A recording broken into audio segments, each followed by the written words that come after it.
Então tá, agora sim, pessoal, boa tarde. Sejam todos bem-vindos e bem-vindas ao primeiro ciclo de palestras Literaturas de Língua Inglesa em Foco. Essa ideia foi uma ideia que eu e a professora Rubelize tivemos para fomentar os estudos de literatura de línguas inglesas aqui na nossa universidade, trazendo para esse ciclo de palestra professores, amigos nossos, pessoas que estão nos nossos grupos de pesquisa ou, enfim, que trabalham com assuntos que nos são caros e interessantes, e convidamos esses professores para dialogar com a gente durante essas 6 palestras, esses 6 dias que nós vamos estar nos reunindo aqui. Também foi uma forma de promover para vocês, né, para o corpo, especialmente para o corpo discente do nosso programa de pós-graduação e de graduação, essas aulas, essas palestras com professores que vocês não teriam a oportunidade de ter aulas aqui na nossa universidade. Então, promover um intercâmbio salutar de conhecimentos, saber o que as pessoas, o que esses profissionais estão pesquisando nas suas universidades, e é com muita felicidade, então, com muita alegria que a gente abre hoje esse evento nesse primeiro dia. Mas então nós vamos iniciar no dia de hoje com a palestra do professor Cláudio Zanini, e eu gostaria então de fazer uma apresentação. Como eu disse, ele já é meu amigo de longa data, mas mesmo assim eu gostaria de fazer uma apresentação mais formal para que vocês possam conhecer ele também. Então, o professor Cláudio Zanini, ele é professor adjunto A2 de Literaturas de Língua Inglesa na Universidade Federal do Rio Grande do Sul, com atuação na graduação e vínculo como professor permanente no programa de pós-graduação da URGS. Ele é membro da International Gothic Association e do grupo de trabalho Vertentes do Insólito Ficcional da Associação Nacional de Pós-Graduação em Letras e Linguística, ANPOL. Ele é membro fundador do grupo de pesquisas Estudos do Gótico, no CNPq, e é líder do grupo de estudos GHOST, Gothic Horror Oniric Supernatural Terror, e líder do eixo Global Horror do projeto Progressive Connections, que é sediado em Oxford, na Inglaterra. Ele atua em atividades de ensino, pesquisa e extensão nas áreas de língua inglesa e respectivas literaturas, e seus interesses de pesquisa incluem o cinema de horror, a literatura gótica, a literatura dramática e as interfaces entre cinema, literatura e psicanálise.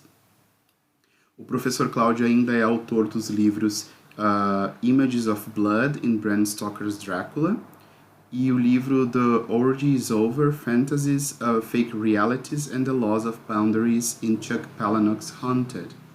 Esses 2 livros são da editora Lambert Publishing House. Ele ainda organizou livros em parceria com outros professores.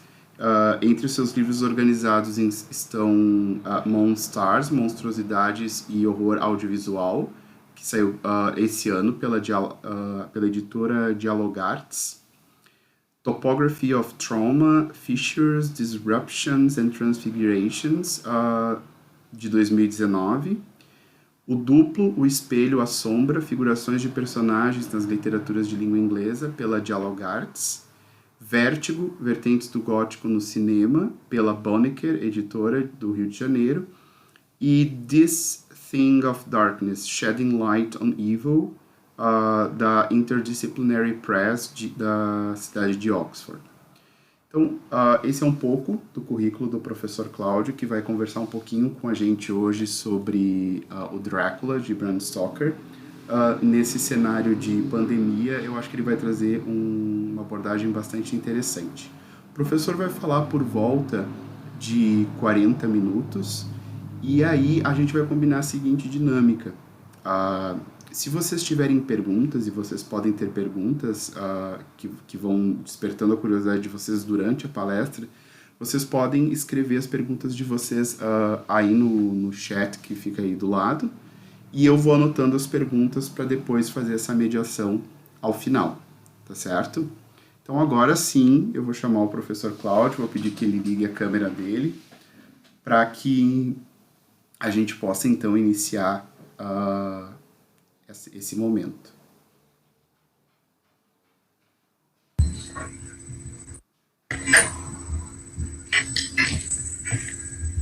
Oi, Cláudio, agora sim, agora tu foi apresentado formalmente. Todo mundo tá vendo o professor Cláudio aí? Tá tudo bem? Sim. Ok. Então agora eu vou desligar minha câmera e é tudo contigo então, Cláudio. Até daqui a pouco. Tá bom. Tá.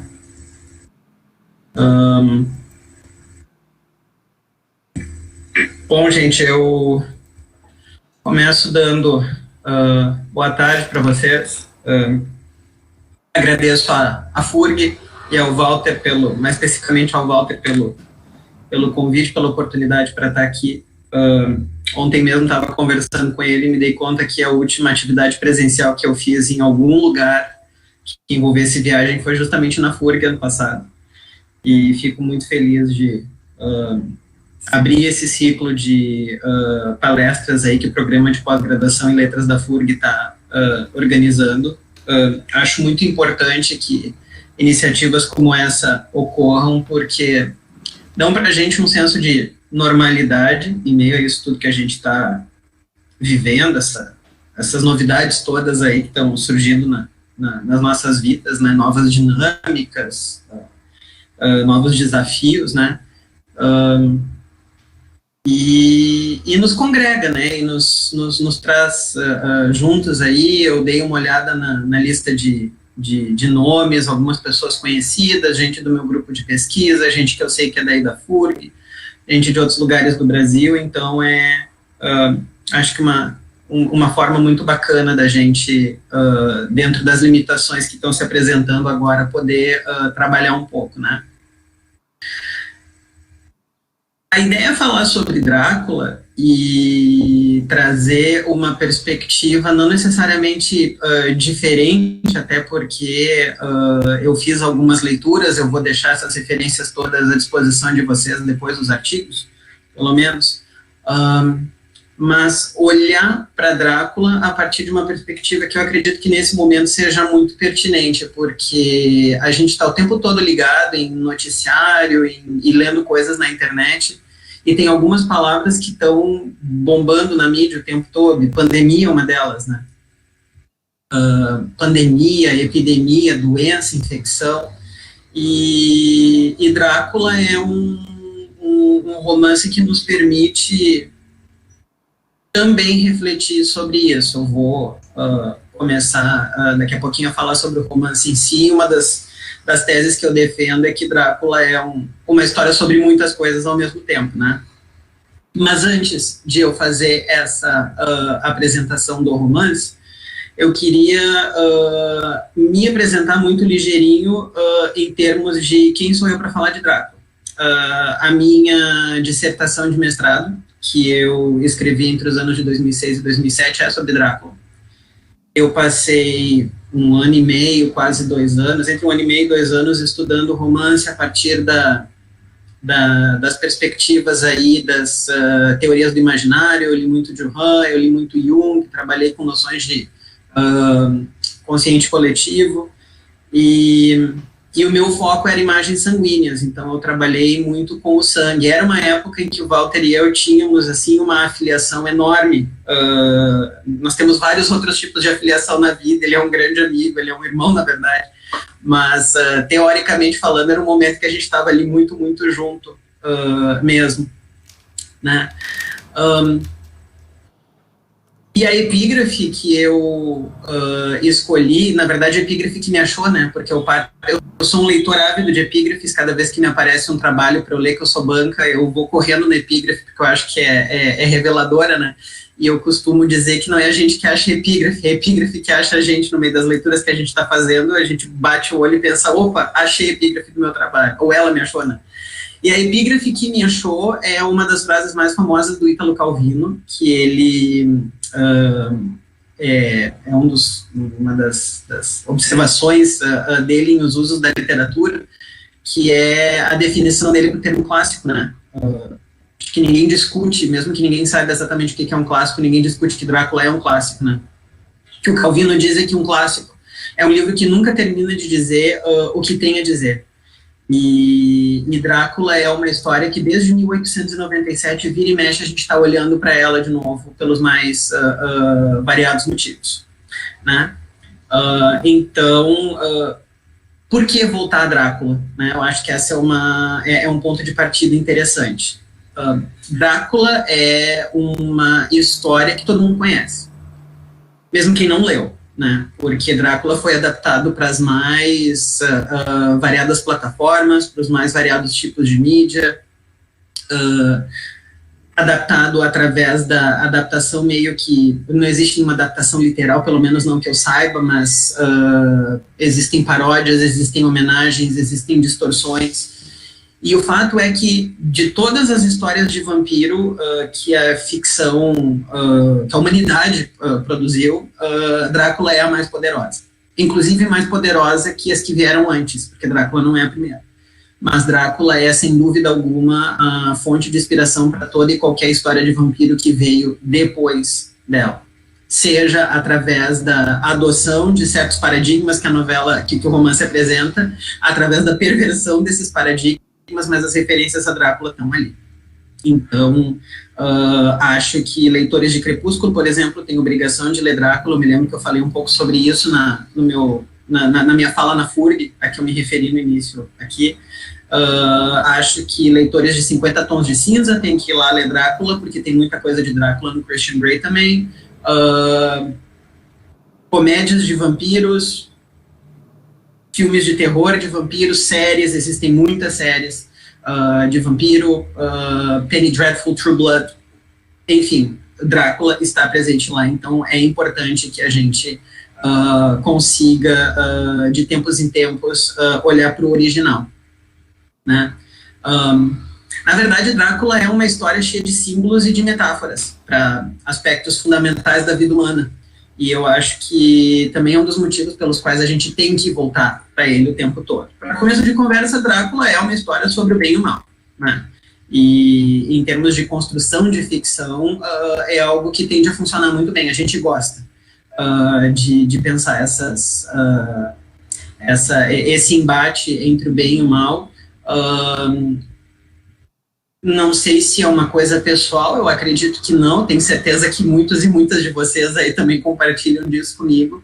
Muitas vezes a caracterização do vilão e da vilã é algo que a gente gosta de prestar atenção, de olhar um pouco mais. Então essas personificações, essas representações do mal, elas tendem a ser objetos muito interessantes para a gente, né?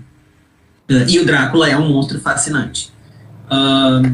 Drácula é uma história sobre medo e angústia, e não poderia deixar de ser, porque o Drácula é uma história de monstro, e é beabá da teoria de monstro, que o monstro se alimenta de medos, de angústias, de incertezas do tempo em que ele é criado, né? Então, sim, Drácula é uma história também sobre medo e sobre angústia.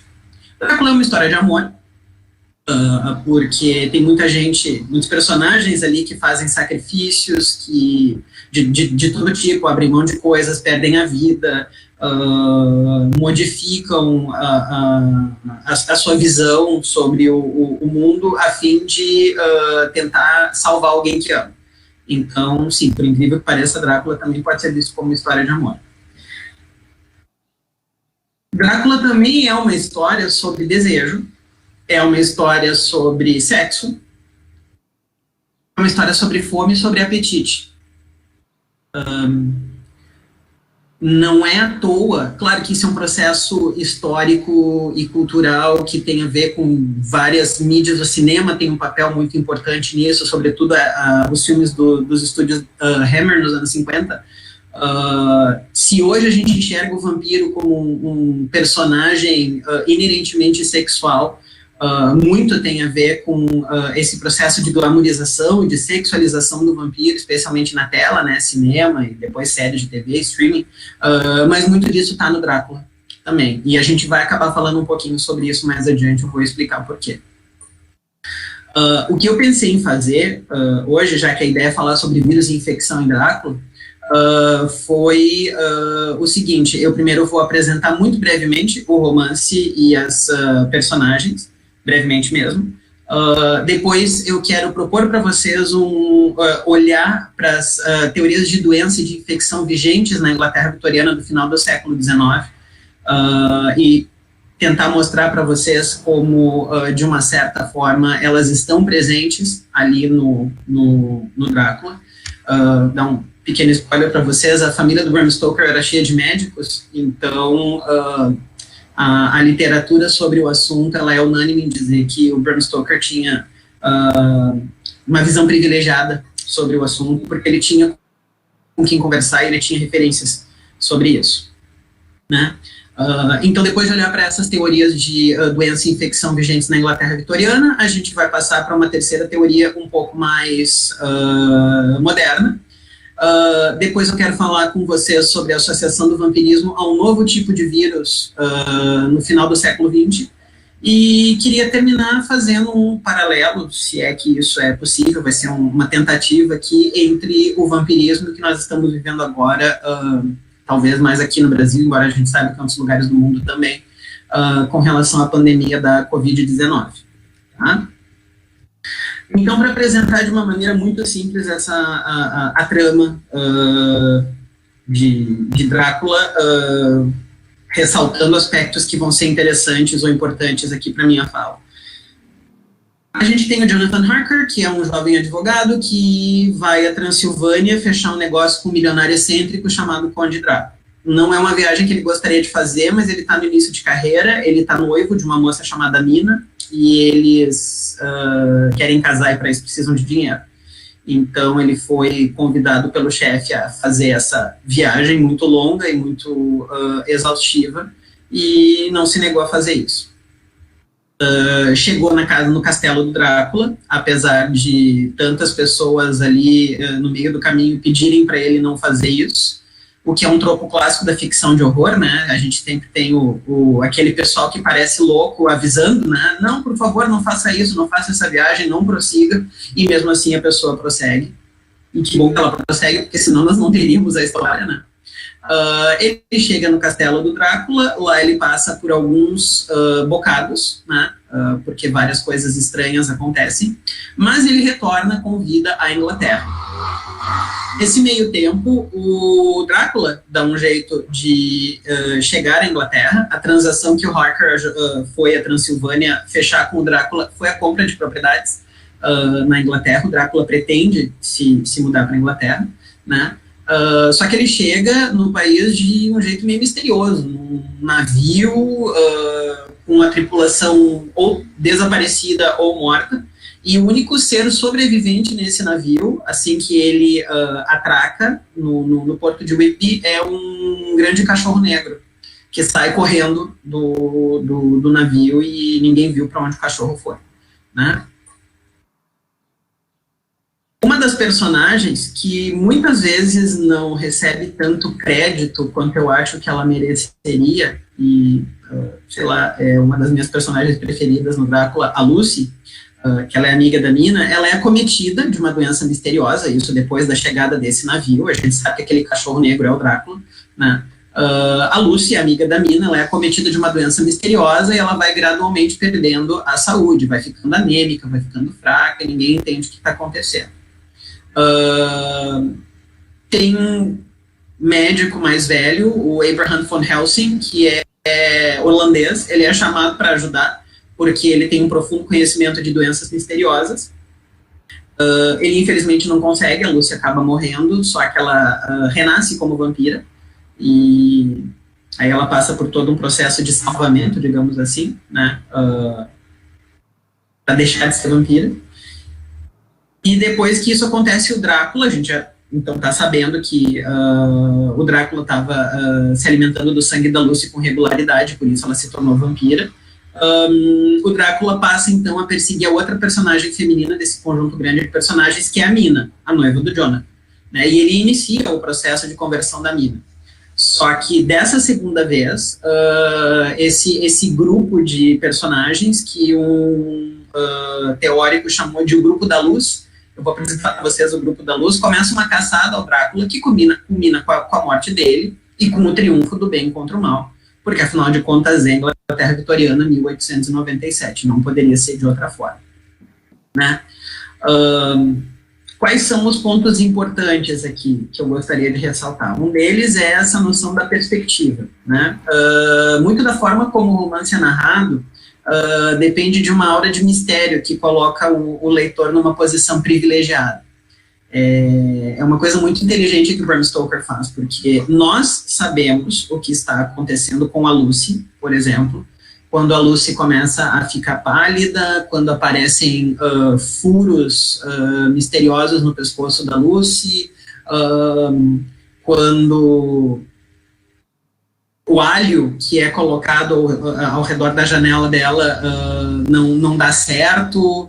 Nós sabemos o que está acontecendo. Quando aquele cachorro misterioso sai do navio, onde está todo mundo morto, nós sabemos que é o Drácula e nós sabemos o que está acontecendo.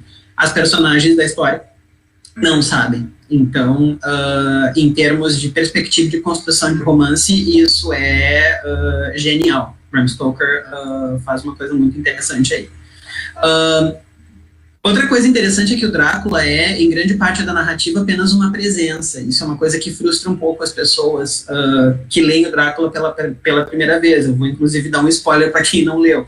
Ele aparece muito nos primeiros 4, 5 capítulos, se não me engano são 4. Depois ele aparece bastante no final, mas naquele meio do romance ele é apenas uma presença sugerida, ele é alguém sobre quem todo mundo fala, que todo mundo tenta combater, mas ele não está presente, né?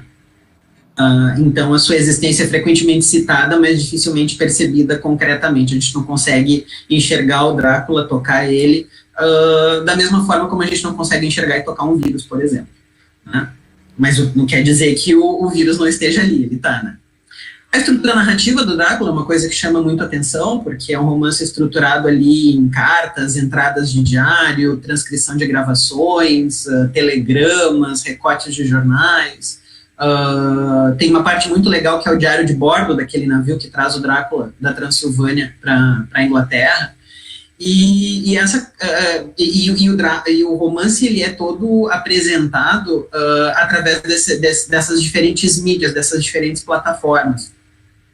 O que faz com que a crítica clichê ali chame o Drácula de romance epistolar.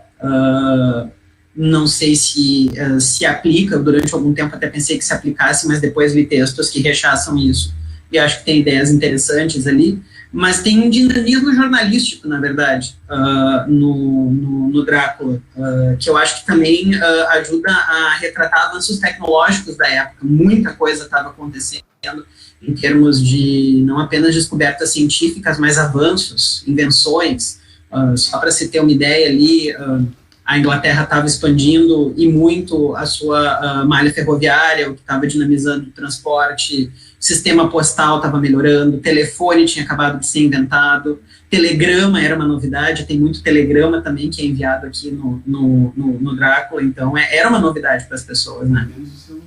E claro, é uma história sobrenatural que é contada a partir de recursos que conferem à história o que a gente poderia chamar de uma aura de veracidade.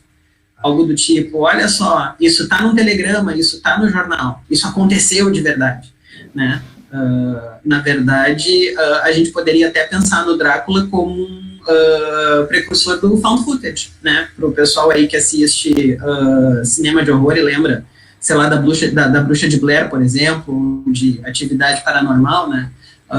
São histórias documentadas, né? Então, elas aconteceram de verdade. O Drácula vai mais ou menos por aí, né? A gente tem uma quantidade grande de personagens nesse romance e eles representam o que a gente pode chamar de uma parte do corpo social da Inglaterra vitoriana, né? Final da virada do século ali, do 19 para o 20. Então, o que a gente tem? O Jonathan Harker, que é um jovem advogado. A gente tem o Arthur, que é um nobre, um jovem nobre, não precisava trabalhar, porque ele nasceu numa família rica. A gente tem o Quincy Morris, que é um magnata texano, que destoa um pouco ali dos outros, porque ele não é um cavaleiro vitoriano. A gente tem o John Seward, que é um médico, e é interessante a gente notar que a gente tem um médico aqui no grupo. A gente tem o Abraham Van Helsing, que é mentor do John Seward, e que é o grande caçador de vampiros, né?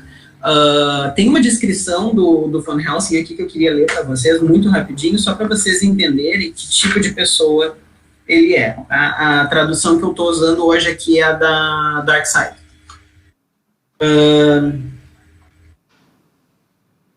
Ele... Aqui... Escrevi para o meu velho amigo e mentor, o professor Van Helsing de Amsterdã, cujo conhecimento de doenças obscuras é ímpar, inigualável em todo o mundo. Ou seja, o pessoal já notou, tá falando da Lucy, né, que ela tá doente e ninguém sabe o que tá acontecendo, que tem algo estranho acontecendo com a Lucy, e fizeram o que qualquer pessoa dotada das suas faculdades mentais faria, procurar um especialista, né? Ele parece ser um sujeito um tanto arbitrário, mas lhe garanto que sabe bem o que diz, melhor do que qualquer outra pessoa que conheço. É filósofo, metafísico e um dos cientistas mais inovadores de sua época.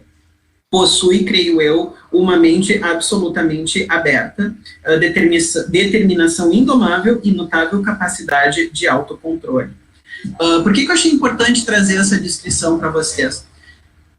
Porque mostra que, apesar de ser um homem da ciência, e é importante a gente pontuar que nesse grupo de pessoas aí a gente tem 2 homens de ciência, o Seward, que é o médico, e o Van Helsing, que também é médico, ele tem uma formação interdisciplinar e até meio holística, né? O Van Helsing, dependendo da maneira como ele é retratado, ele é até meio viajandão. A imagem que foi usada aqui para divulgação da palestra foi a do filme do Coppola, né? E quem faz esse papel no filme é o Anthony Hopkins.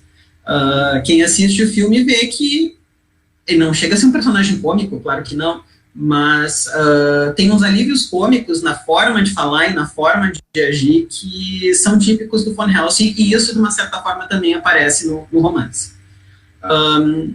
E ainda dentro desse grupo de 6 personagens falta a Mina, que é uma professora de etiqueta. A Mina e o Jonathan, eles são classe média, eles precisam trabalhar. A Mina, sendo mulher, não teria muitas alternativas profissionais, então uma das poucas coisas que ela pode fazer é ser professora de etiqueta, né?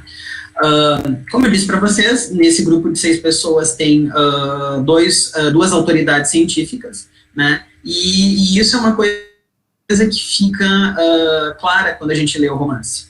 Tanto o Seward quanto o Van Helsing, eles conhecem procedimentos científicos, eles conhecem remédios, conhecem técnicas, eles têm vocabulário específico.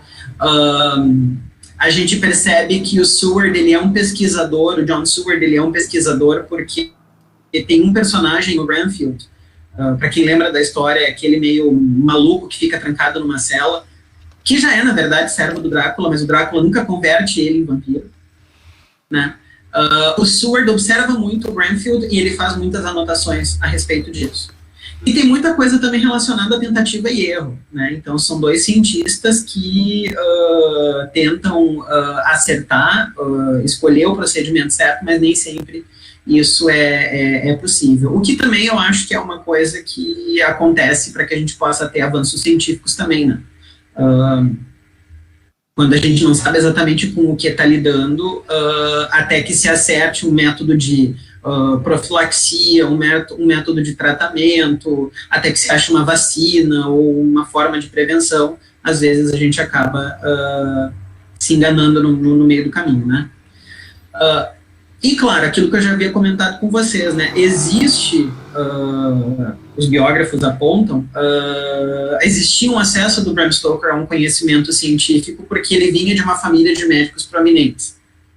O tio dele era médico infectologista, cientista da área de infecções, e tanto o irmão mais velho quanto o irmão mais novo dele também eram médicos. Então, uma crítica genética do Drácula vai nos apontar ali que tem muita anotação relacionada a doenças e síndromes e coisas que, de uma certa forma, aparecem no romance, que provavelmente, a que provavelmente ele teve acesso através de conversas com essas pessoas da família em quem ele confiava.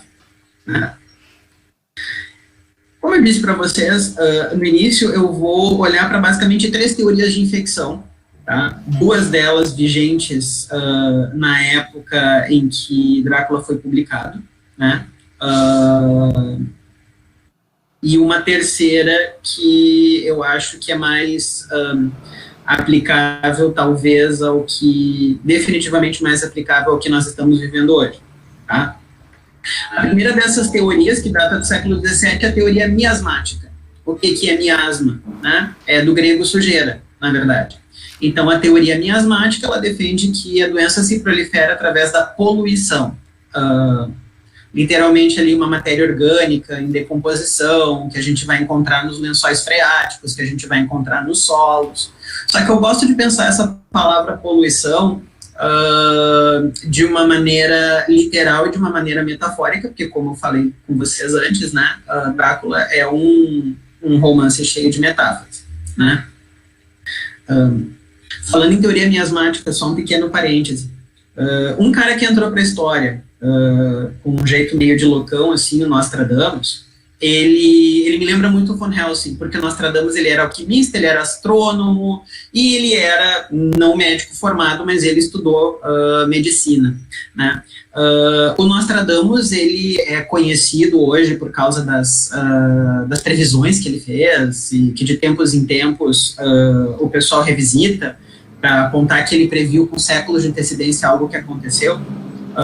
Eu, pelo menos até agora, não vi nada de Nostradamus a respeito dessa pandemia. Se alguém viu alguma coisa, por favor, me avise, porque eu estou esperando até agora alguém me dizer que Nostradamus já sabia que isso ia acontecer em 2020. Mas existe uma história que eu não sei se é verdade. O que se sabe é que ele foi, assim, uma figura de destaque no combate à epidemia de peste negra. Entre 1530 e 1540, se eu não me engano. Ele já havia estudado um pouco de medicina. Ele pode até ter tido algum tipo de inspiração divina, ou com as drogas que ele tomava, conseguir enxergar as coisas de uma forma diferente, mas, na verdade, ele ficou com fama de bruxo porque os pacientes dele duravam mais que os outros. O que se explicava porque ele sabia como usar substâncias e sabia, enfim, que propriedades essas substâncias tinham, porque geralmente é o que acontece quando a gente estuda, né? A gente aprende sobre a matéria que a gente está estudando. E aparentemente ele teve uma ideia muito maluca que ajudou a diminuir a peste negra na época, que foi a de enterrar os cadáveres. Vejam só que coisa inovadora. Era uma época em que realmente morria muita gente, não havia espaço nos cemitérios. E não havia talvez uma preocupação sanitária com isso, não se entendia exatamente como é que as doenças se proliferavam. A peste negra era uma doença cujo transmissor era o rato. Então vocês imaginem cidades aí cheias de cadáveres, os ratos se alimentando desses cadáveres e andando por tudo, em, sei lá, cidades e vilas que não tinham o mínimo de estrutura sanitária. Então, quando Nostradamus teve a ideia de enterrar os cadáveres, a quantidade de ratos diminuiu, a peste diminuiu, e todo mundo achou que fosse por causa da bruxaria dele, né? Enfim, fechando parênteses do Nostradamus, eu gosto muito dele, sempre que eu posso eu falo. A Inglaterra sofreu com uma epidemia de cólera na década de 1830, e a cólera, hoje a gente sabe, é uma doença relacionada ao consumo de água suja e contaminada. Qualquer pessoa que tenha lido ou assistido alguma versão de uma obra do Charles Dickens sabe que tipo de vida as pessoas levavam naquela época. Então, condições de higiene, condições sanitárias, zero. As pessoas trabalhavam muito, viviam na sujeira, dormiam um pouco, dormiam mal, se alimentavam muito mal. Então, faz muito sentido que as pessoas ficassem doentes na época. Mas a Inglaterra sofreu com essa epidemia algumas décadas antes da escrita do Drácula. E foi uma coisa que deixou sequelas muito profundas na sociedade, né? Como Um grande exemplo aí de como a teoria miasmática era utilizada para explicar a contaminação ou a proliferação de uma doença. Como é que eu vejo isso, ou como é que a gente pode tentar ver a teoria miasmática aí no Drácula?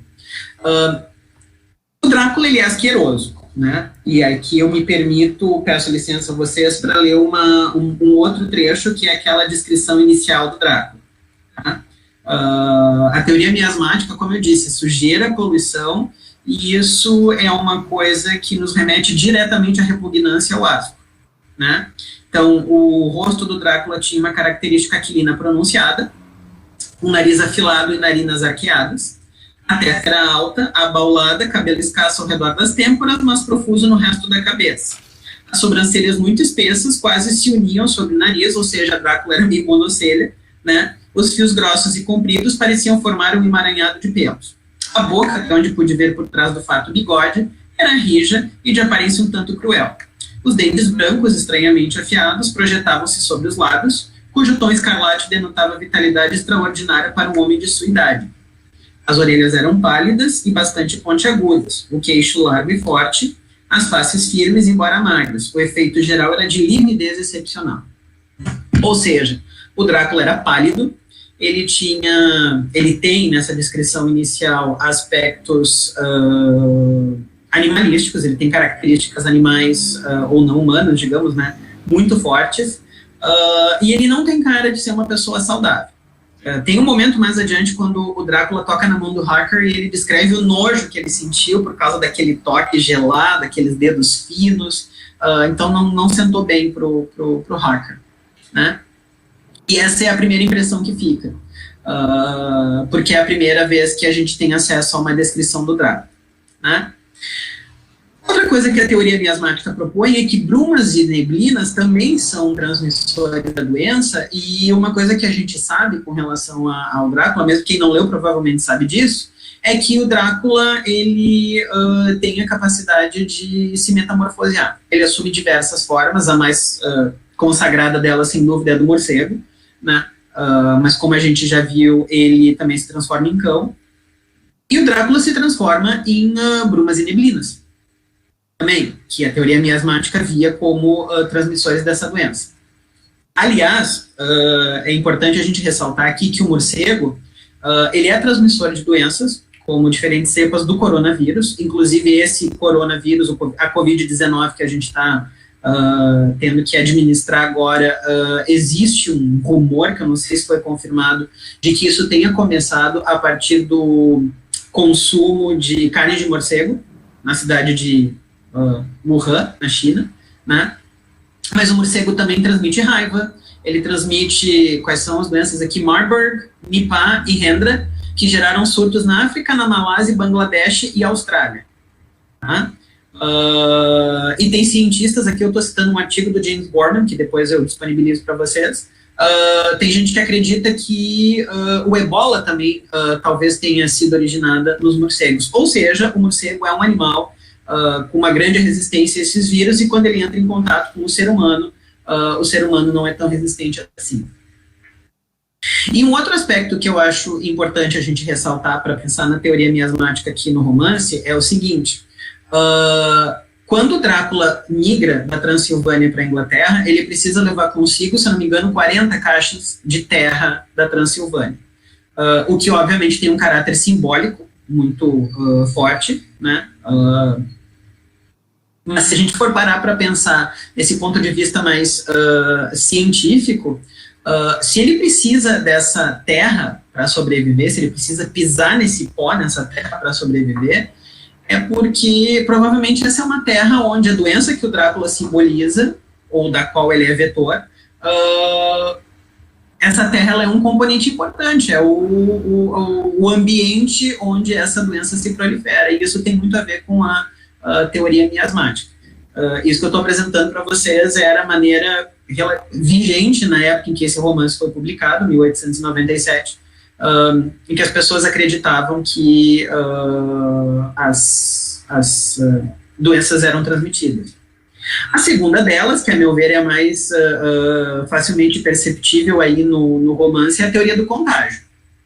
em que as teorias são transmitidas através da proximidade ou do contato entre a pessoa infectada e uma não infectada. A gente sabe que é isso que acontece no Drácula, a partir dessa coisa da mordida, né? O vampiro morde a vítima e suga o sangue.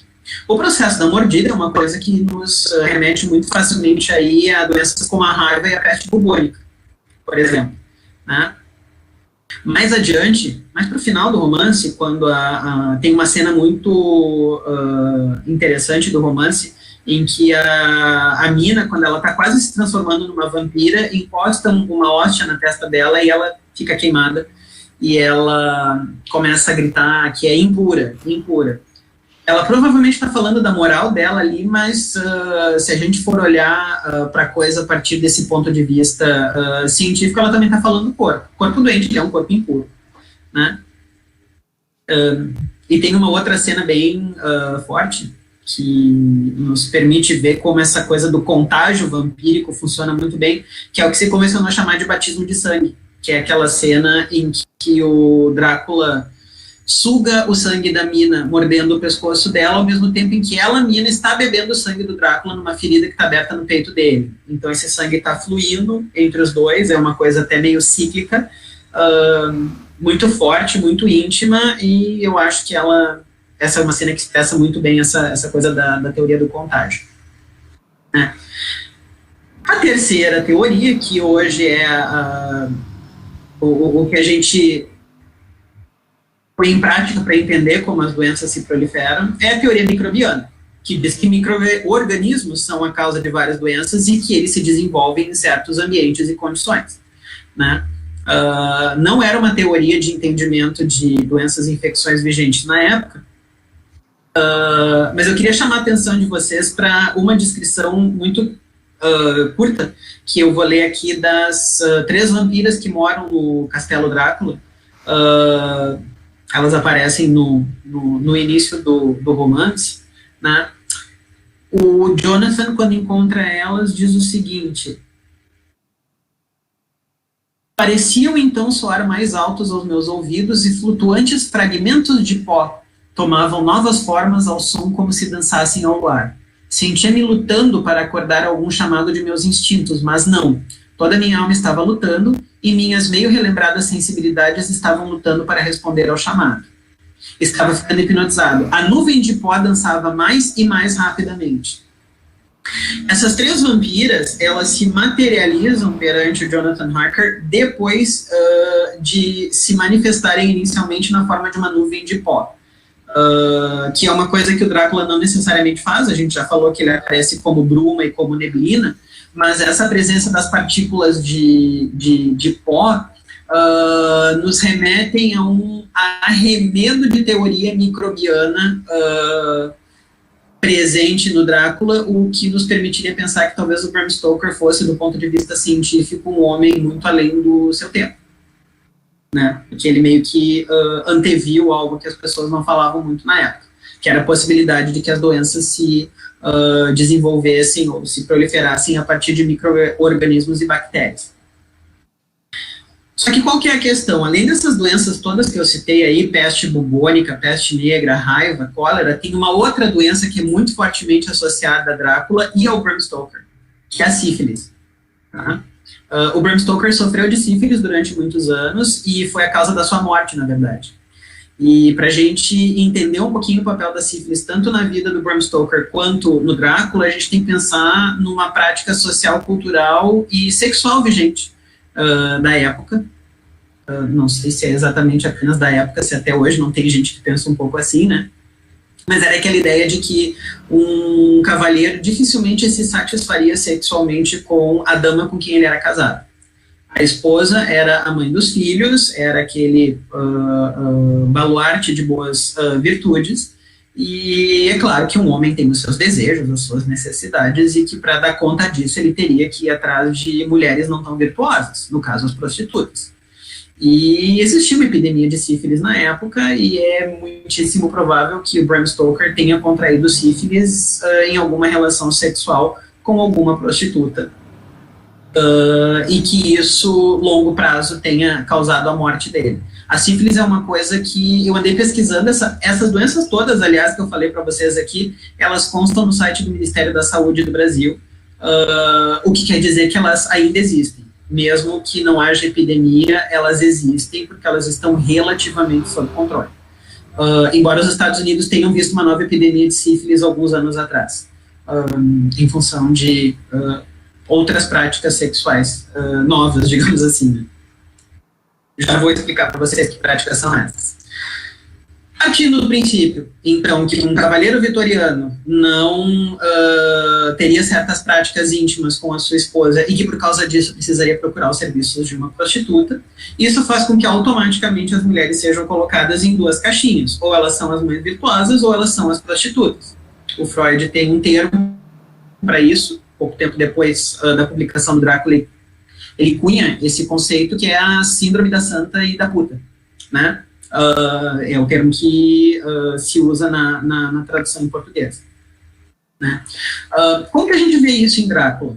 Né? É quase que consenso na crítica, sobretudo a psicanalítica, né, que esse romance Drácula ele expressa e distorce uma energia que é originalmente sexual. Né? O Kraft ele escreveu um texto em 1984, que eu vou citar um pouquinho agora, já estou me encaminhando para o final da minha fala, que é um texto muito importante, porque ele vai fazer essa associação entre o vampirismo e esta nova epidemia dos anos 80, que eu vou me referir daqui a pouco. O Kraft ele propõe que o Drácula tem um ritmo tríplice. Um primeiro passo onde se apresenta o monstro, um terceiro passo onde o monstro é eliminado, e um passo do meio, que é o que o Kraft chama de um meio prolongado do romance gótico. Aquela coisa que até para algumas pessoas pode ser meio monótono, em que as ambivalências do monstro são apresentadas. Só que a ambivalência do monstro é uma coisa muito importante, porque a base dessa ambivalência é o que a gente chama de abjeção. A abjeção ela faz parte da ontologia monstruosa. Porque o monstro, a abjeção é a simultaneidade da rejeição, da repelência e da atração. O monstro ele nos atrai e nos repele ao mesmo tempo. E isso definitivamente acontece com o Drácula. O Drácula ele é um monstro sexual, não existe dúvida quanto a isso, apesar de não haver penetração genital. A gente sabe que sexo é muito mais do que isso, né? O Drácula é um monstro que morde, que chupa, que invade.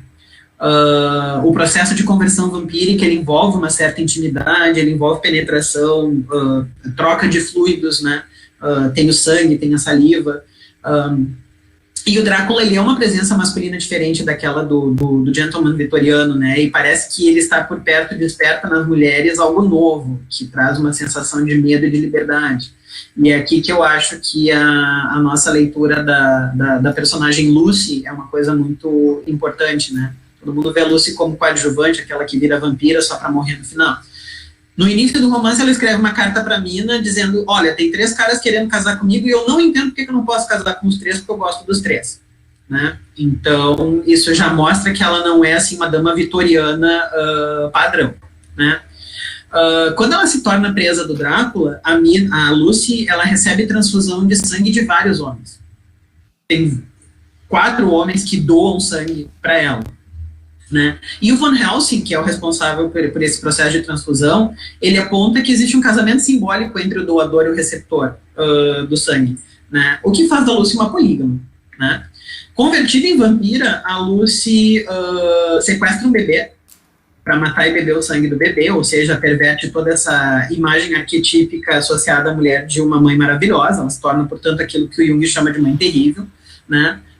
E mais do que isso, uma fêmea proativa, né? Existe um encontro entre a Lucy vampira e o noivo dela.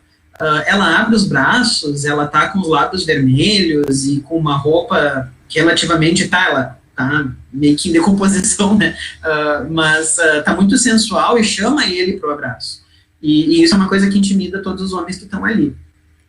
Né? A gente tem isso. E a gente também tem uma citação muito sugestiva, agora eu já não estou mais falando da Lúcia, eu estou falando do próprio Drácula, quando as 3 vampiras lá no Castelo Drácula estão para mordeu o Jonathan e bebeu o sangue dele, o Drácula invade a sala, onde isso tudo está acontecendo, e ele está muito bravo. E ele pergunta, como ousam tocá-lo? Como ousam sequer olhar para ele quando eu havia proibido? Para trás eu ordeno, este homem me pertence. E muita gente usa essa passagem aqui, essa frase do Drácula, como uma sugestão de que o Drácula fosse ou homossexual ou bissexual. O que eu não sei se vem realmente ao caso e se a gente tem subsídio para responder essa pergunta. O que a gente pode e deve perceber é que Drácula é um romance que apresenta dinâmicas sensuais e sexuais não ortodoxas, né, sob um viés moralista, né, até mesmo punitivo, eu diria, né. E como eu falei para vocês, a gente teve no início dos anos 80 uma outra epidemia, que foi a epidemia da AIDS, né, o reconhecimento dos primeiros casos de AIDS em 1981, se eu não me engano.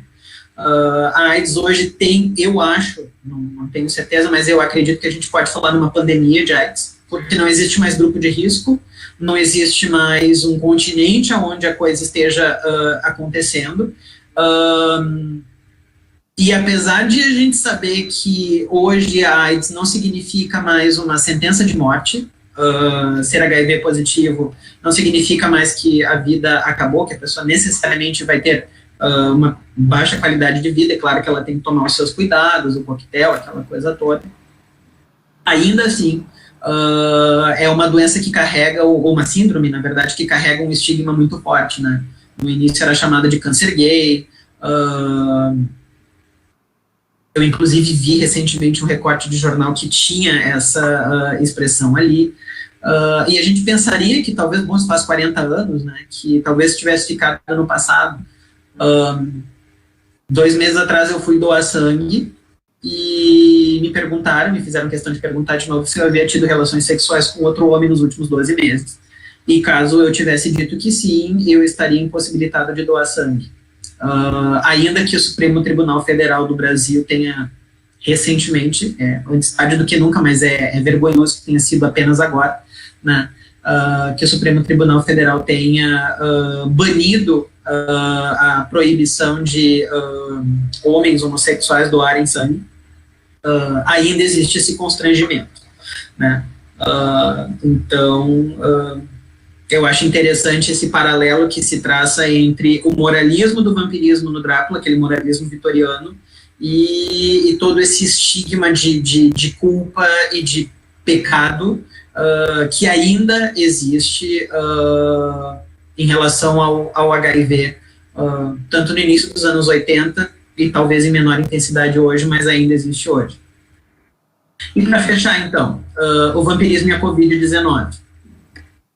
São 2 inimigos, tanto Drácula quanto o vírus da Covid vindos do Oriente, né? Eu não estou aqui pensando em Omibaba, claro que não, estou falando dessa perspectiva de mídia brasileira, mídia dos Estados Unidos, né? O que confere a esse inimigo um caráter exótico, vamos combinar, né? Tanto o vampiro quanto o vírus são inimigos invisíveis e de caráter mutável. Então a gente tem a Covid-19 porque a gente teve outras cepas da coronavírus antes e teremos outras depois. Esse coronavírus já está mudando, os cientistas já descobriram isso. Tanto o caso do Drácula quanto o da Covid tem uma origem que talvez seja associada a um morcego, ou um envolvimento aí com o morcego, é um animal que tem esse caráter muito forte aí de vetor de doença. Nos 2 casos a gente tem um potencial letal, né? E tanto lá quanto cá, eu acho que a gente pode pensar nas interfaces entre a ciência e a espiritualidade no tratamento e no combate. E no Brasil a gente tem visto pessoas que não estão fazendo distanciamento social e nem usando máscara sob a alegação de que Deus vai proteger elas, que Deus fechou o corpo delas, né? A espiritualidade está bem presente aí nesse caso, aparentemente, né? A pessoa provavelmente tem um contato direto com Deus e fala diretamente com Deus, mas daí como é que fica a história para nós que não falamos diretamente com Deus, né? Então, em prol de nós, réis mortais, essas pessoas deveriam manter o distanciamento social e usar a máscara, né? Só para fechar, então, como eu disse, o monstro, ele sempre se alimenta das angústias, dos medos e das ansiedades do seu tempo. O Drácula, ele é um monstro muito poderoso porque ele consegue se ressignificar em angústias, medos e ansiedades posteriores ao seu surgimento na literatura. É por isso também, entre outros motivos, que a gente sempre volta a Drácula. 2020 nós estamos aqui falando de Drácula.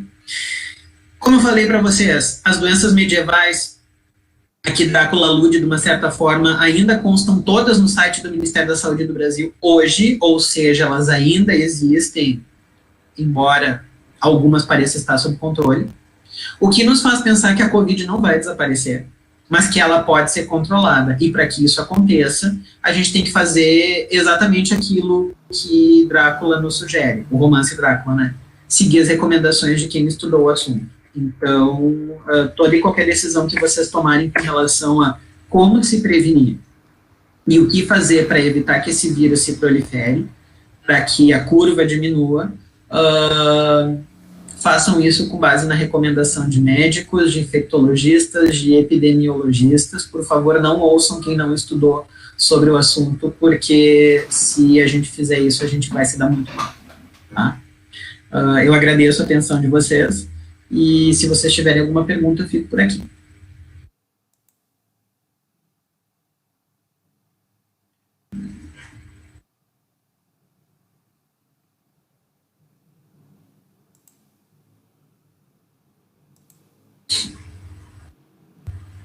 Muito obrigado, professor Cláudio. Eu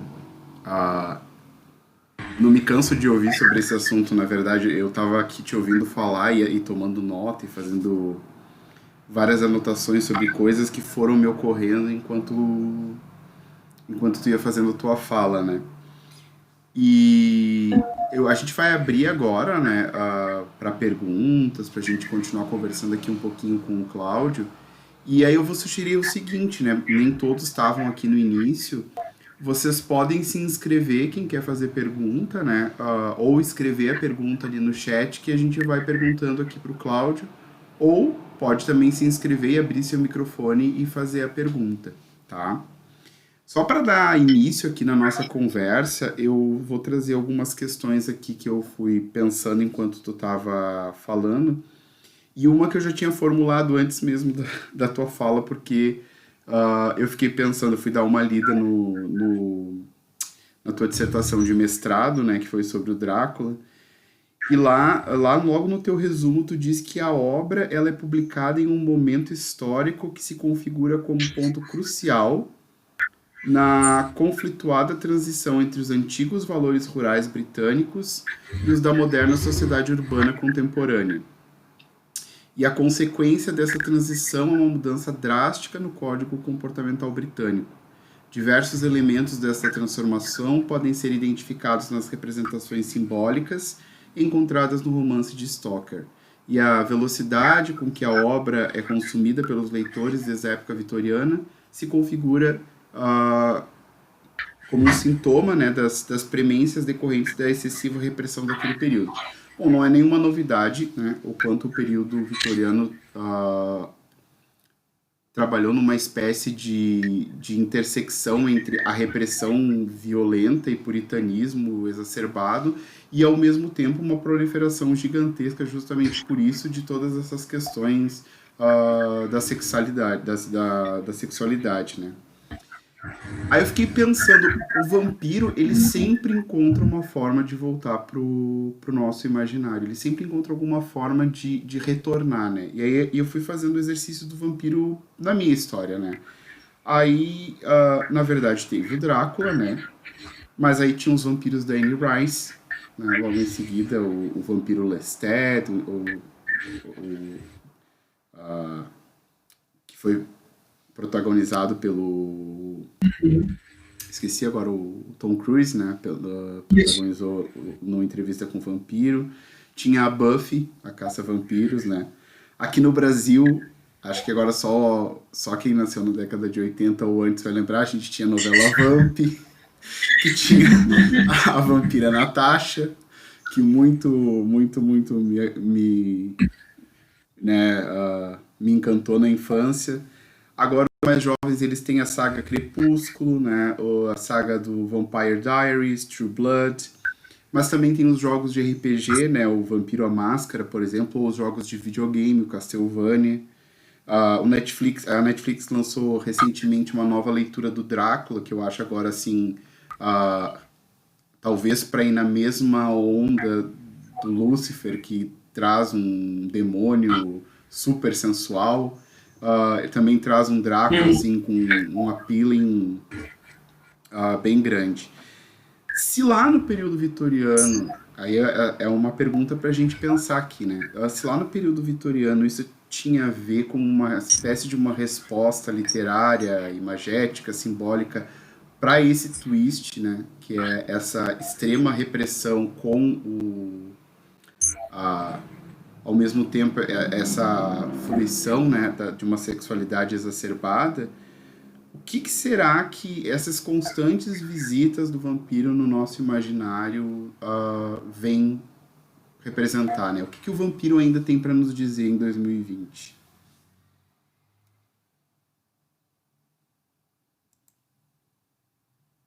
O vampiro é uma criatura de excessos, né, Walter? Todos esses vampiros que tu trouxe aí para nós, de uma forma ou de outra, eles são excessivos na performance, na gula pelo sangue, na violência, ou na comicidade, se for o caso. Então a gente sempre vai encontrar algum tipo de excesso. Eu acho que o vampiro volta. Eu trabalho há alguns anos com ficção de horror, e eu consigo identificar alguns tipos de, não vou dizer modismos, mas algumas ondas, digamos assim, né? A gente teve, por exemplo, uns 10 anos atrás, um pico da onda de zumbis. E agora, de alguns anos para cá, o pico da onda de fantasmas e talvez de bruxas. Eu acho que e a gente teve os picos históricos aí de vampiros.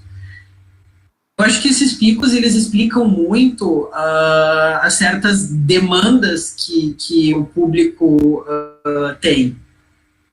E como cada monstro tem, sei lá, na sua natureza um certo tipo de especificidade, eu acho que a gente pensar e tentar mapear esses momentos em que há volta, para a gente entender essa volta, a gente tem que olhar o que está faltando. Porque o vampiro é uma criatura de excessos e o retorno dele quer dizer que a gente tem um desequilíbrio. O grande segredo da vida, pelo menos para a psicanálise, né, é a gente encontrar um equilíbrio de forças libidinais. Né? A gente conseguir investir a nossa energia, a nossa força para diferentes partes da nossa vida. Enquanto a gente consegue fazer isso, está tudo bem. A partir do momento que a gente precisa tirar a energia de um lado para investir no outro, porque a gente está com algum tipo de problema, a gente entra em desequilíbrio. E não é só o corpo individual que passa por isso, o corpo social também passa por isso. Né? Não sei, citou aí, por exemplo, os vampiros da Anne Rice nos anos 70, a sociedade americana da época estava passando por um fascínio muito grande com o demônio e com a bruxa, naquela época. Né? As pessoas elas estavam estudando Wicca na universidade e andando com seus livros de Wicca na mão. As seitas satânicas e de suicídio coletivo, de assassinato em massa, elas proliferaram como nunca naquela época. A família feliz do Charles Manson é dessa época. Né? O Jim Jones é dessa época também. Então a gente tem vários casos. Eu acho que as pessoas elas estavam passando por um momento, pelo menos ali naquele contexto daquela sociedade, em que não estavam necessariamente atribuindo à vida um valor legal. Não sei se a gente pode pensar nisso. Ou se o pessoal estava justamente achando que estava tudo muito careta. Eu acho que esse também é um risco. O vampiro, ele volta e ele nos atrai pelo excesso. Então, se a gente está sentindo falta de uma criatura na ficção que seja excessiva, é porque, sei lá, talvez de alguma forma a gente esteja reprimindo. A Inglaterra vitoriana, ela é um exemplo disso. Né? A Inglaterra vitoriana era a época em que se cobria as pernas dos pianos, né? Porque as curvas das pernas, a sainha de piano foi inventada naquela época. Porque as pessoas poderiam olhar para as pernas do piano e ter desejos impuros. Como assim? Né? Então, eu acho que também tem muito a ver com a maneira como as pessoas olham para os... que valores elas têm, como elas olham para as coisas. O vampiro é uma criatura, sei lá, relacionada à satisfação de prazeres, é uma criatura relacionada ao retorno do passado, né, que é uma coisa essencialmente gótica, né, o vampiro, ele é, de uma certa forma, um espelho nosso para a morte. É uma coisa interessante, né, essa coisa do vampiro não ter reflexo, não aparecer em fotografia, não ter sombra, né, explicações folclóricas para isso associam isso a uma falta de uma alma, digamos assim. Mas o vampiro, ele é um espelho da nossa mortalidade. Então, se a gente pensar em satisfação de prazer, se a gente pensar em retorno do passado e a nossa relação com a mortalidade, eu acho que o vampiro na ficção talvez nos mostrem que nos momentos em que esses retornos aconteceram, com alguma dessas coisas ou mais de uma, a gente não estava lidando muito bem. Me parece que é uma explicação viável. Uma forma de pensar, né? Porque aqui a gente também não está falando de ciência exata, né? A gente tem textos aí que se contradizem entre si e todos muito interessantes, né? Eu acho interessante, Cláudio, pensando assim, tu traz essa abordagem bem freudiana, né? E aí eu já tentei assim ficar fazendo a correspondência junguiana das coisas enquanto tu ia falando. Na verdade, o mito do vampiro, ele é ocidentalizado, né? Porque ele começa na Índia com aquela ideia do furto do prana, né? Da energia vital da pessoa. E aí, né, a gente tem uma determinada situação. Quando esse mito, esse arquétipo, ele migra para o Ocidente, a gente tem na ideia dessa figura do roubo da energia vital, né? O que tu tá mostrando aí? Quero ver. Ela fala, quando tu terminar de falar, mostra, tu pega um livro. Então, esse roubo do prana, esse roubo da energia vital no Ocidente acaba virando sangue. E aí no sangue a gente tem a doença também, né? Eu acho que é justamente no momento em que esse imaginário migra, ele se modifica e aí entra a ideia do miasma, da doença, e não apenas o furto da energia vital, né? Exato. O que eu fui pegar ali, Walter, é o livro dos vampiros, Tá. do J. Gordon Melton. Aqui ele traz uma definição para o termo vampiro que é muito interessante, que é justamente a de uma criatura que se alimenta da energia vital de alguém. Então, na ficção se convencionou metaforizar isso, ou simbolizar isso através de uma criatura dentuça chupadora de sangue. Mas o olho gordo, por exemplo, eu não gosto do termo em português. Mas é essa a ideia do vampirismo mesmo, né? A ideia de sugar algo, sugar energia vital. Exatamente, ou como diria a filósofa contemporânea Valesca Popozudo, recalque. É uma forma de vampirismo. Mas claro que é. Exato. Porque a gente está falando de vibração. Eu acho que muitas de nós passaram pela situação de estar conversando com alguém ou de estar na presença de alguém e de sentir um peso. Talvez inexplicável ou sei lá, pode acontecer. Eu acho que da abertura da espiritualidade da pessoa também, mas a inveja, o evil eye, o recalque, enfim, o nome que quiserem dar, eu penso nisso por essa questão da doença. Eu não quero me alongar porque eu já vi que tem 3 perguntas ali para ti, mas só essa questão da doença me chama atenção porque, assim, ao mesmo tempo em que o Drácula traz toda essa questão do cientificismo do período vitoriano, né, a forma de combater é pela fé. A forma de combater não vem da ciência. A ciência descobre, mas a forma de combater é através de símbolos religiosos, é a luz, né, que sufoca a sombra, ou que destrói, é a água santificada, é a cruz, é a hóstia, enfim, né. A resposta não está na ciência, está em outra coisa que a ciência não consegue explicar, né. Exato. Mas eu vou ver aqui, ó. Tem 3 perguntas para ti. A primeira pergunta é do professor Adail. Ele pergunta se tu achas que o fascínio sensual do Drácula se baseia na ambiguidade sexual que ele exibe. Adail, eu acho que não é apenas um caso de ambiguidade sexual.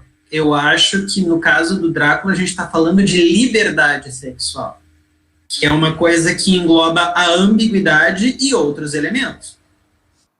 Claro, a gente está falando de um contexto social em que pensar coisas como transgênero ou intersexo não existe, não é possibilidade. Né? Então a gente está falando daquele contexto em que homem é homem e mulher é mulher. Né? Claro que a gente já tem aí alguns pioneiros da queer, né? Vivendo, transgredindo de uma certa forma, mas a princípio o sexo biológico determina o gênero da pessoa nesse contexto, e isso é muito pouco ou não problematizado. Né?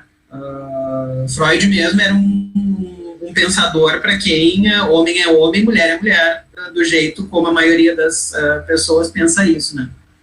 Mas dentro dessas limitações, o Drácula, ele proporciona às personagens com quem ele tem contato, sobretudo às mulheres, um certo tipo de liberdade que elas não tinham.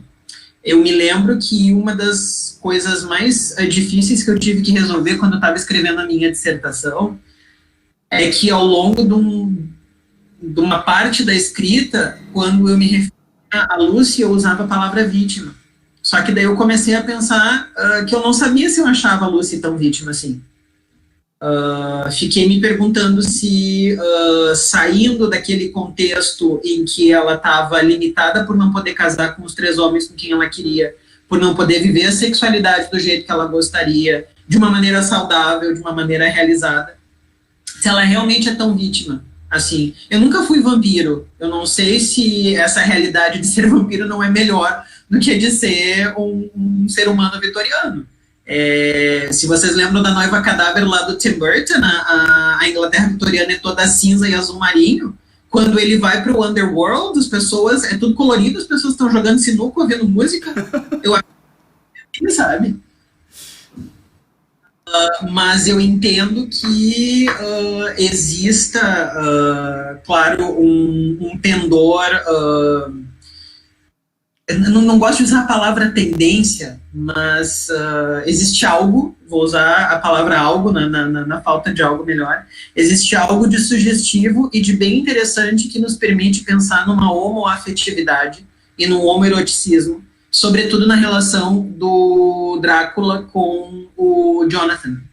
Um dos textos que eu li, que a Sandra, minha orientadora, nossa orientadora, né, minha do Walter, me deu quando eu estava no mestrado, era um texto um livro com ensaios críticos sobre o Drácula. Esse que eu citei do Christopher Kraft é um deles.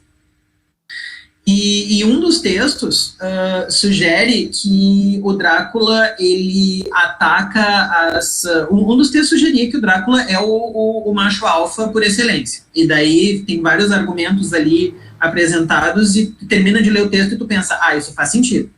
Aí o texto seguinte apresenta a proposição de que o Drácula, na verdade, ataca as personagens mulheres porque sabe que os homens vão atrás dele depois.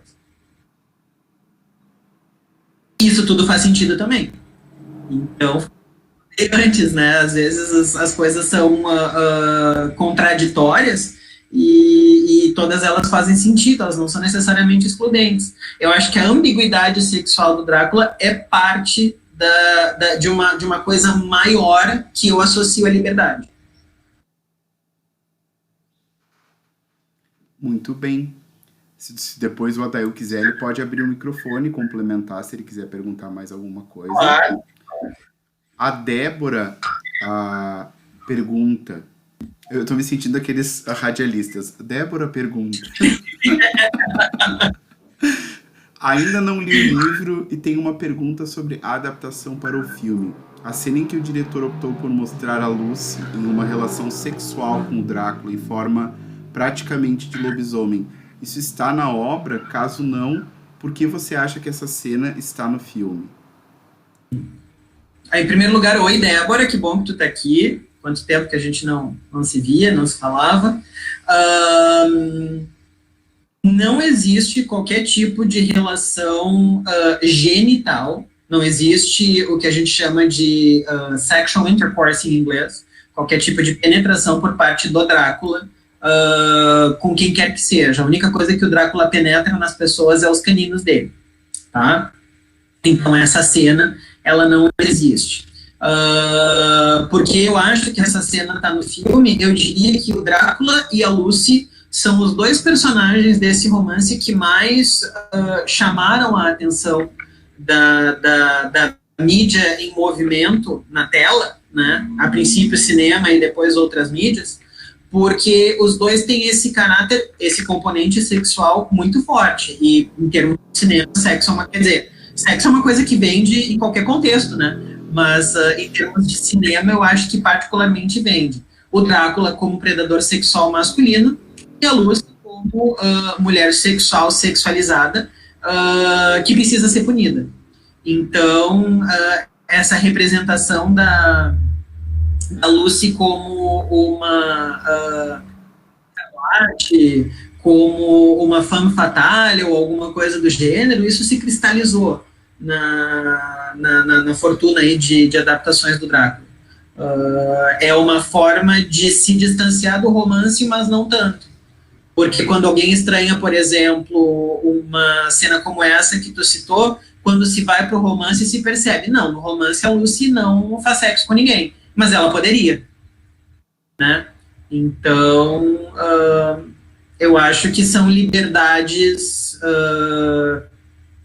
poéticas e ficcionais que diretores e redatores aí se dão ao luxo de tomar, caso eles julguem necessário para o filme fazer mais sucesso, né? Bom, a Silvia diz por muito tempo o vampiro era considerado um ser extremamente maléfico, o que mudou para que hoje encontremos uma visão mais romanceada, como a saga Crepúsculo, o Diário acho que é o Vampire Diaries, né? E originais, o que é? Eu não sei exatamente ali. Originais deve ser alguma obra. Ou a relação entre eles e os originais. Sim. Silvia, eu vou fazer uma coisa que eu sempre faço, geralmente quando eu faço, os meus alunos, eles riem da minha cara, mas é mais forte do que eu acho que funciona muito bem. Nós somos brasileiros, e a nossa cultura da telenovela é muito forte aqui.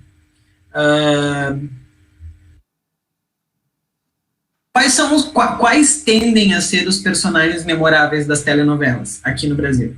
Tendem a ser os vilões. Os vilões são eternizados nos memes, nos GIFs, os vilões recebem programas especiais, atores e atrizes que interpretam vilões depois passam anos dando entrevista, falando sobre a experiência.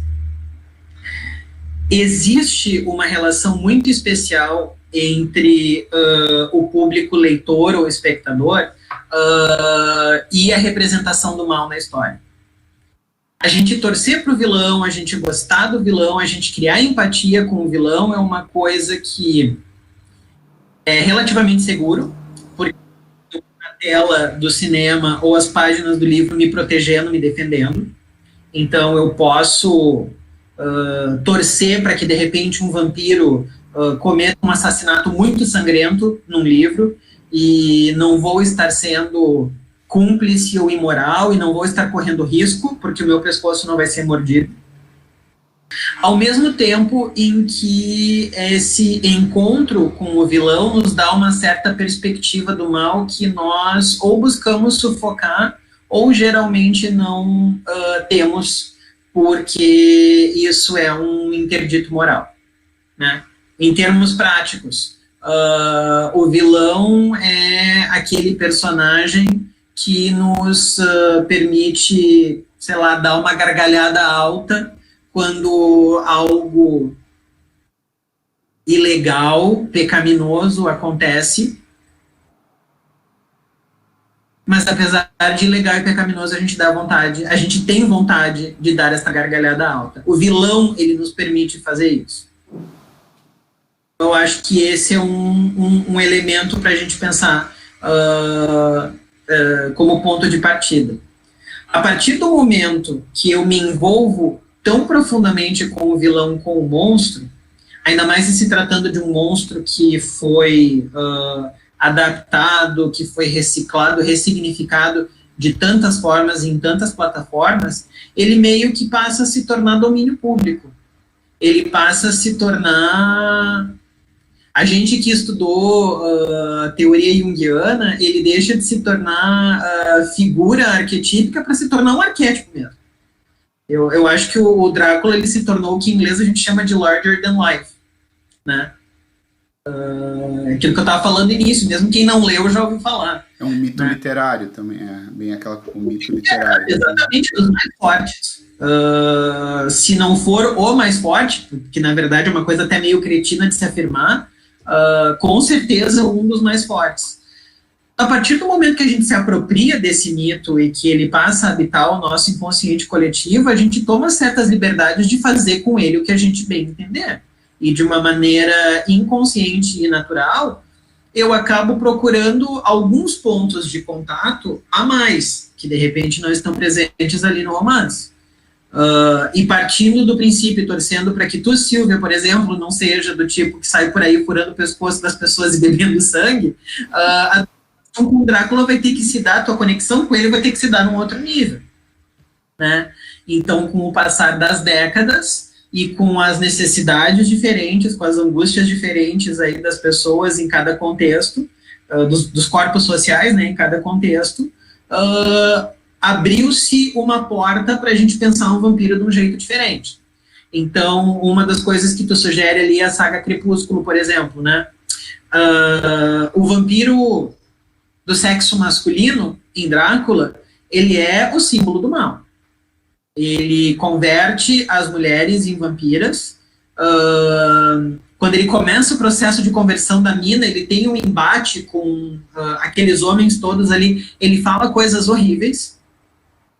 E para mim, como leitor, é um daqueles momentos em que eu dou uma gargalhada alta, porque eu digo, que legal, o mal vai triunfar. Eu sei que no final o mal não vai triunfar, né? Mas a gente está naquele ponto do romance em que o vilão está roubando a cena, né? O Drácula é mal pra caramba.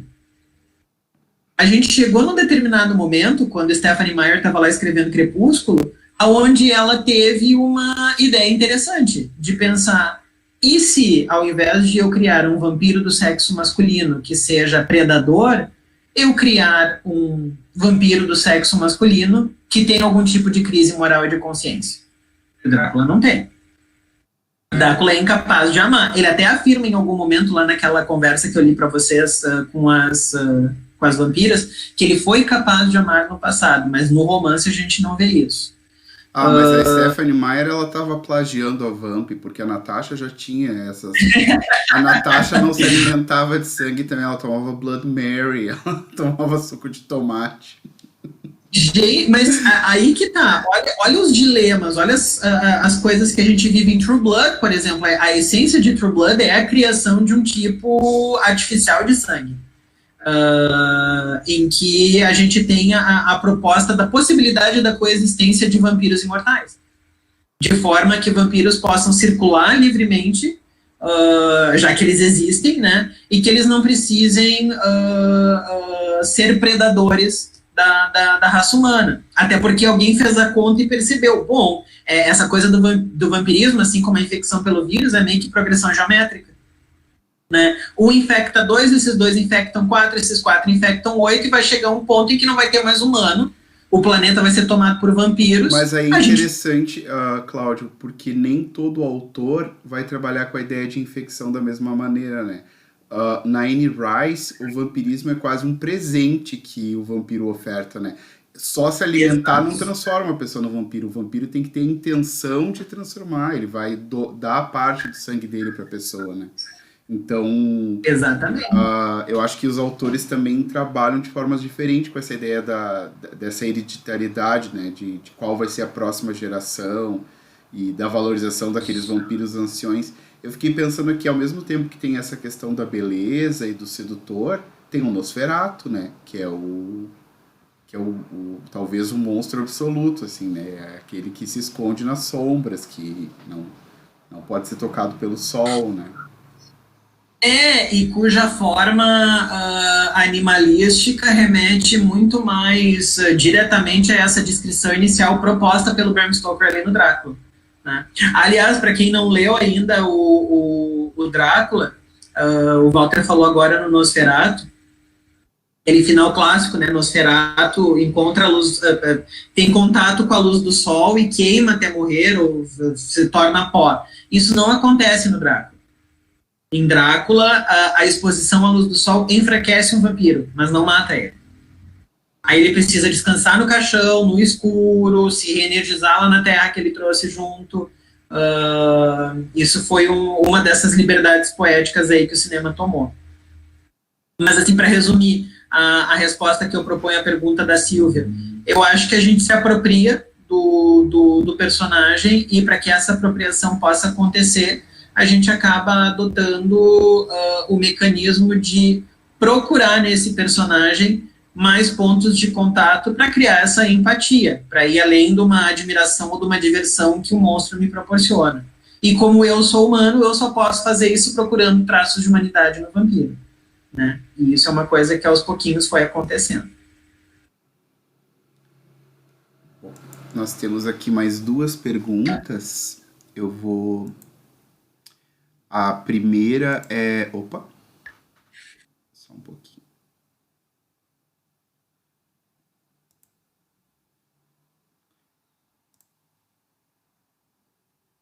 O nome do navio? É, a do Luiz, isso. A Deméter, o nome do navio que transportou Drácula para a Inglaterra, tinha o nome de uma deusa grega da colheita e da fertilidade, da terra cultivada. O autor quis traçar um paralelo, já que transportava a morte. E aí, acho que Olha, aqui o Clayton, eu acho que ele só vem com essa questão do navio, parece um artifício literário, é no mesmo navio do Melville, no Moby Dick, né? olha, eu realmente nunca li nada a respeito sei lá, do porquê que o Bram Stoker teria escolhido esse nome para o navio. É claro que é sugestivo, né? Os navios e os meios de transporte, de uma maneira geral, costumam ter nomes femininos, né? Iates, por exemplo, isso é uma coisa que o Johan fala lá nas estruturas antropológicas do imaginário, né? Então, dentro desse universo virtualmente infinito de nomes de mulher ou de entidades femininas, claro que o nome de uma deusa da colheita e da fertilidade é sugestivo. Mas me ocorreu aqui, Cláudio, que Deméter é a mãe de Perséfone, né? É a deusa que vai ser sequestrada pelo Hades, que vai se transformar na senhora do mundo avernal, a senhora do mundo dos mortos. Então faz sentido que no ventre do navio também venha a morte, aquele que vai ser. Né? É interessante essa. Eu acho Simbolicamente que interessante essa analogia. o navio poderia ter, só que alguns seriam mais óbvios. Imagina se esse navio se chamasse Hades, por exemplo. Por isso eu achei interessante a ideia de estar dentro do ventre do navio aquele que vai Exato. ser a morte, né? Quando chegar lá. Exato. É bacana. Exatamente. Agora é sempre muito difícil para quem estuda literatura dizer o que o autor quis ou não quis. Na verdade, em estudos literários a gente não discute essas questões do querer, né? Acho que o autor, depois que ele concentrou ali a obra artística dele, ela é passível de interpretações e algumas mais críveis, outras mais equivocadas, mas tudo depende muito do olhar interpretativo, né? Saber o que o autor realmente quis é até infrutífero, né? Pensar numa... E depois que vai pro mundo, deixa de ser dele, né? Uhum. Então... Bom, pessoal, a gente tá se aproximando do fim eu queria ver se aqui por enquanto nós não temos mais nenhuma pergunta. Se alguém tiver alguma pergunta ainda, eu vou pedir que vocês façam agora, então. Então, enquanto ninguém pergunta nada, eu estava pensando, e vou fazer essa minha pergunta final aqui, a não ser que mais alguém pergunte alguma coisa. Eu estava pensando o quanto que o vampiro, quando ele sai da literatura e ele vai para outras plataformas, para outras mídias, né, como os jogos de RPG e o videogame, ele vira um produto literalmente mercadológico, mas ao mesmo tempo que mexe muito com o imaginário, né, das pessoas que estão envolvidas na produção desse tipo de produto. Eu lembro de um jogo que fez muito sucesso no início dos anos 2000, que era o Vampiro à Máscara, que era um jogo de RPG, né? Esses RPGs de mesa, para quem não sabe, são jogos de interpretação em que a gente interpreta um personagem. Eu joguei muito, adorava. Não estou jogando agora porque a gente está no meio da pandemia, não tenho mais com quem jogar. Mas eu fico pensando que uma coisa que me chamava a atenção é que era baseado nos romances da Anne Rice, né? Era o mesmo tipo de vampiro que a gente encontrava lá nos romances da Anne Rice, a forma da transmissão e tudo. E no início do livro tinha um aviso explicando, eu achava aquilo muito engraçado, explicando para os leitores que aquilo não era real, né? Olha, isso aqui é um jogo, é uma história de ficção, você vai criar um personagem para jogar, mas você não é um vampiro, né? Então, eu acho que assim, o mito do vampiro, né, esse arquétipo, esse mito literário, ele veio com tanta força para o Ocidente, está tão enraizado no nosso imaginário, que de certa forma, quando se cria um jogo com essa densidade interpretativa, já tem um aviso para, você não vai ficar louco, você não vai fazer o giro incorreto, você não vai parar na esquizofrenia e achar que você é um vampiro, né? Então, lá no início já tem a advertência do jogo para a força que esse mito literário tem, né? De literalmente subverter a razão. Fortíssimo, porque é um personagem, como a gente já falou, múltiplo, que se permite, que está aberto ali a inúmeras ressignificações que fazem sentido em diferentes contextos temporais, culturais, econômicos, geográficos, né? De caracterização muito rica. Então, essa associação do vampiro à nobreza, por exemplo, ainda que uma nobreza falida, uma nobreza passada, o vampiro é um personagem que se veste bem. Então, se eu vou participar de um jogo desses, eu vou me caracterizar, eu vou investir numa boa roupa para o meu vampiro, eu vou investir em acessórios, e daí tem gente que já vai pirando na brincadeira, né? Importante o aviso. Você não é um vampiro. Que tem seu lado bom e seu lado ruim. Agora, além eu propus ali na minha fala que o Drácula talvez fosse um precursor do found footage, não sei se ainda está disponível, mas quando eu estava fazendo a pesquisa pro doutorado, a gente jogava ali fóruns sobre atividade paranormal, e o filme Atividade Paranormal, e as pessoas ali estavam debatendo sobre, sei lá, como um estúdio de cinema transformou cenas reais onde as pessoas morrem num filme. Então, o fato de que essa história se apresenta com cara de verdade já confere a ela uma credibilidade, já coloca a nossa relação com essa história num outro nível. Os limites da ficção, né? Exato, e talvez a estrutura do Drácula seja uma coisa que inconscientemente opera para quem leu o romance, para quem sabe que a gente tem as cartas, os diários, aquela coisa toda, né? São coisas ancestrais, né, gente? A gente não consegue explicar, não consegue mapear, saber de onde veio, mas em algum momento, talvez ali no meu inconsciente eu saiba, talvez vampiros existam de verdade, talvez eu possa ser um deles. Se eu não tiver com os meus recursos do ego bem articulados, se eu não tiver num momento legal da minha vida, satisfeito com a minha própria vida, né? Eu posso ir muito além porque uma coisa é eu criar um personagem para me divertir de vez em quando ou com algum propósito. Outra coisa é eu criar um personagem E eu passar sendo ele o tempo todo, né? Norman, oi, Sim. né? Assistam Psicose. Gente, se eu aparecer no campus vestido de vampiro, vocês já sabem o que aconteceu, tá? Ai, ai. Eu conheço o Walter, eu acho que tu é muito feliz e muito realizado. Pra criar um personagem e deixar de ser o Walter Mas eu 24. posso assustar as pessoas, não quero. Sempre. Vai atrás.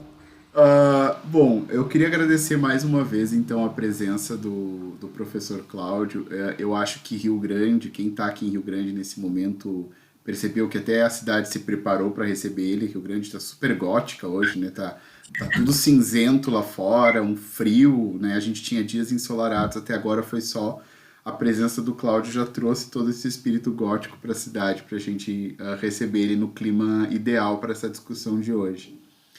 E agradecer a presença dele e agradecer a presença de todos vocês, né? Agradecer também a parceria com a Isabel e com a Rubelize, que nós três estamos organizando nesse momento esse evento, e com todos os professores, esses parceiros, amigos que toparam essa empreitada, para que a gente pudesse continuar conversando, para que a gente pudesse continuar promovendo esse tipo de encontro qualificado para falar de literatura, que é uma coisa que a gente gosta tanto, né? Já aproveito para deixar o convite para a semana que vem, e aqui no meu lugar então vai estar a professora Rubelize, mediando a palestra, que vai ser a palestra do professor Eduardo Marques de Marques, da UFPEL, que vai dar uma palestra intitulada Assombroso Mundo Novo, Distopia e Pós-Humanismo como Bula para o Antropoceno. Walter, posso só falar uma coisa ligeirinho? Por favor.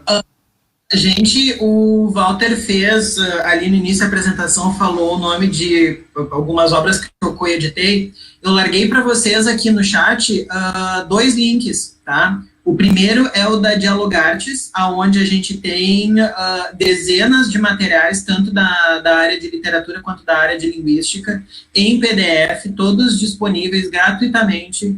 Por favor, olhem lá. Os meus volumes editados ali pela Dialogartes estão todos ali, de vários outros colegas do Brasil que trabalham com insólito, com fantástico, com maravilhoso. Tem um monte de coisa ali.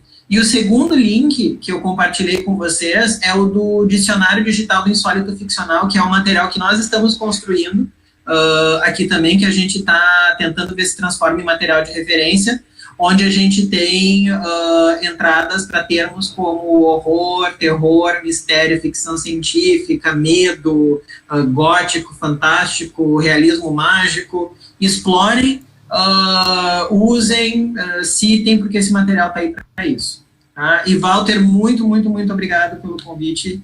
Fico muito feliz da gente ter participado disso juntos, e foi uma honra ter aberto esse, seja muito bom e que... Sim, muito legal. Foi a primeira vez que eu fiz uma coisa assim, e fico feliz que tenha sido contigo. E fico, olha, gente, aproveitem os presentes que o Cláudio está deixando ali. Eu já vou, assim que terminar aqui, já vou abrir também. Só mais um aviso, pessoal. Essa palestra aqui, a gente, infelizmente, como a gente está trabalhando ainda com uma tecnologia que a gente está conhecendo e quer fazer com que tudo funcione da melhor forma possível, a gente não abriu inscrição para muitas pessoas, tá? Mas eu tô gravando essa palestra e ela vai inaugurar o nosso canal, o canal do PPG no YouTube, que nós vamos ter a partir dessa palestra. Então, Cláudio, também tu vai ser o primeiro vídeo, né? A tua palestra vai ser o primeiro vídeo do nosso canal, tá? E então depois, se vocês quiserem rever ou compartilhar com os amigos, com alguém que não pôde estar aqui, se inscreveu, mas não pôde vir hoje, vai estar lá no canal que a gente vai criar e divulgar lá no YouTube, tá? Então, agradeço mais uma vez a presença de todos e fica o convite para encontrá-los aqui na semana que vem, tá certo? Obrigado, viu, Cláudio, de coração, e eu espero que essa pandemia acabe logo para que esses encontros possam voltar a ser presenciais mas creio que a gente, né, não perca todo esse momento, a gente cria esses espaços para que a gente possa continuar conversando sobre literatura, tá certo? Então tá, pessoal, um abração para todo mundo e nós damos por encerrado, então, o primeiro dia do nosso ciclo de palestras.